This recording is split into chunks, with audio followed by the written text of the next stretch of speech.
Perkenalkan, nama saya Niagara Pertiwidowo Saribu. Saya dari kelompok 1. Saya ingin menjelaskan tentang kapasitansi dieelektrik.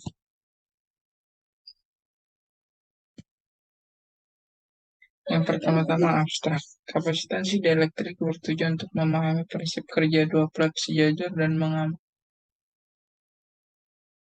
mengamati hubungan antara parameter dua plat sejajar dan besarannya kapasitansi. Kata kuncinya yaitu kapasitansi plat sejajar, besar kapasitansi dieelektrik, luas plat sejajar, jarak antar plat sejajar. Pada bab 1, pendahuluan latar belakang kapasitansi dieelektrik. Suatu kapasitor dapat berfungsi jika kedua plat konduktor tidak saling bersentuhan, sehingga muatan listrik dipindahkan dari satu konduktor ke konduktor lain. Kapasitansi adalah suatu ukuran dari kapasitor menyimpan muatan untuk suatu perbedaan potensial.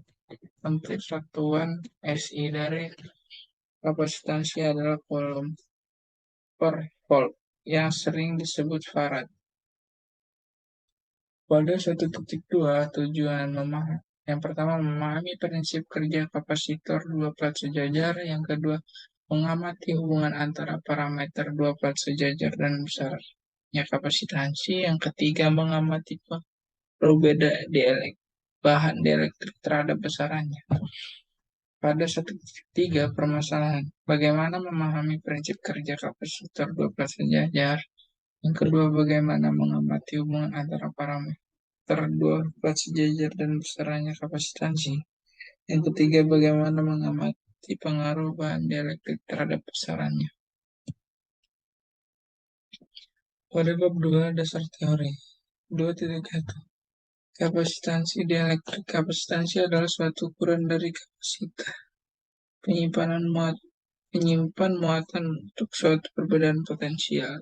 Tentu juga sebuah kapasitor dapat menyimpan muatan Q ketika dihubungkan dengan beda potensial P, maka kapasitansi tersebut didefinisikan sebagai kemampuan dari suatu kapasitor untuk dapat menampung muatan elektron. Coulomb sama dengan Coulomb pada abad ke-18. Menghitung satu Coulomb sama dengan 6,25 kali 10 pangkat 18 dielektron.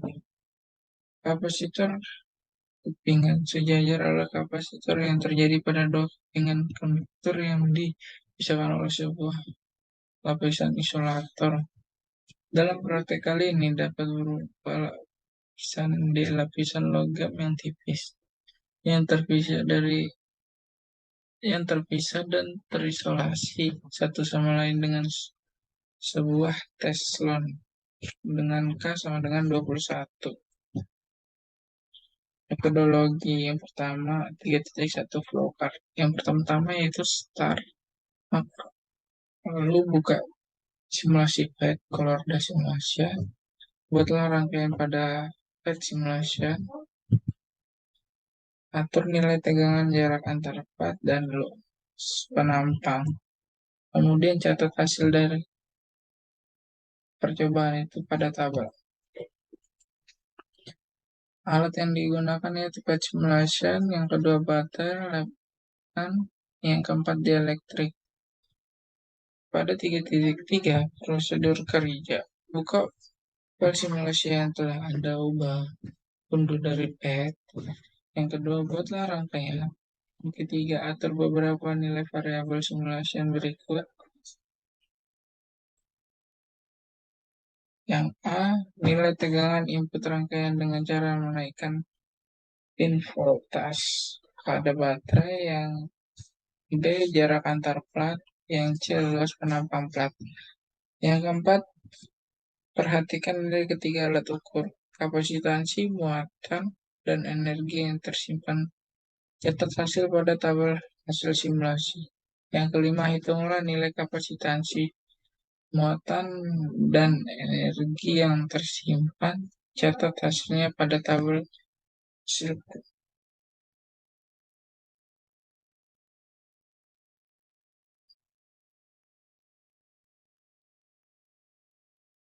Pada 3.4, pengolahan data. Data pertama V sama dengan 1,5 volt, D sama dengan 8,5 mm, yang A sama dengan 100 sampai 300 dengan penambahan 20.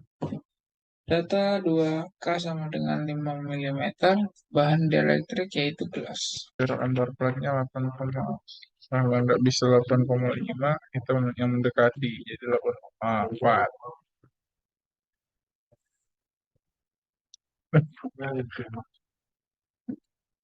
Selanjutnya kita akan membesarkan luas platnya, yaitu 100 sampai 130, sampai 300 dengan penambahan 20. Pada plat 100 yaitu mendapatkan hasil 1,05 kali 10 pangkat 13.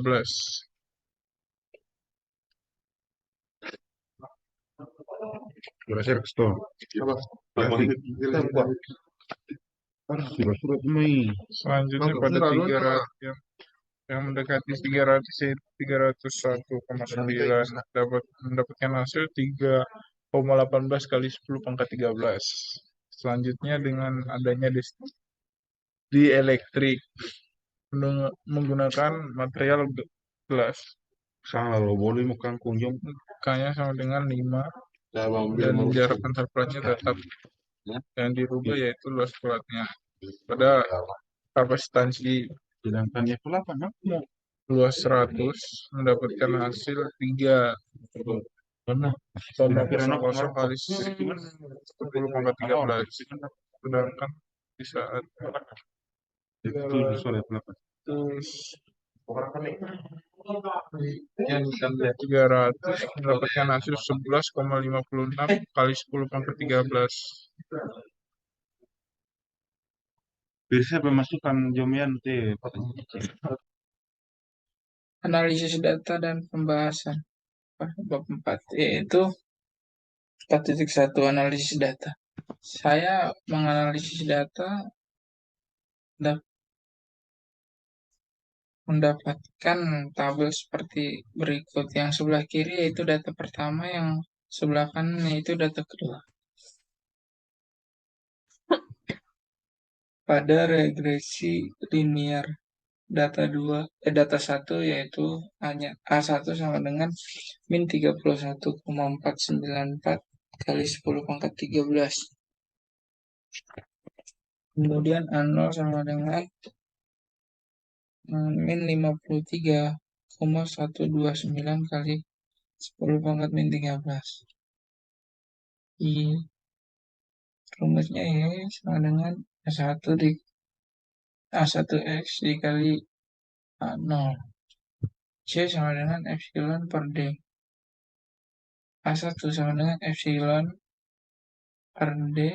Epsilon sama dengan A kali D. Yaitu mendapatkan hasil 26,7699 kali 10 pangkat min 12. Perhitungan error yaitu dengan hasil mendapatkan 2,83,4%. Kemudian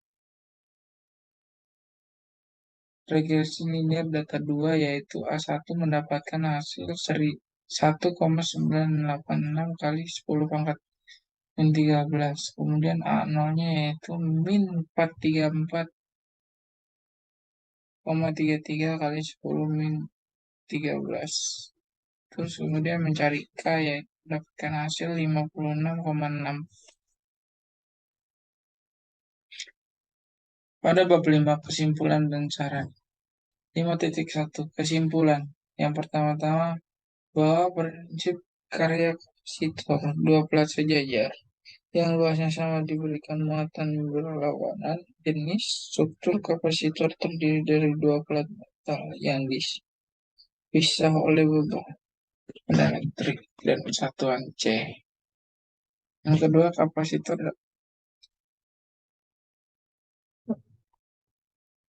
dapat dirangkai seri maupun paralel dengan cara perhitungan total kapasitansi berbeda nilai. pada 5.2 saran yang pertama, sebelum memulai praktikum, baca dan pahami terlebih dahulu materi dan modul yang sudah diberikan. Yang kedua, diharap lebih teliti dalam proses memasukkan data dan mencatat data. Sekian dari presentasi saya.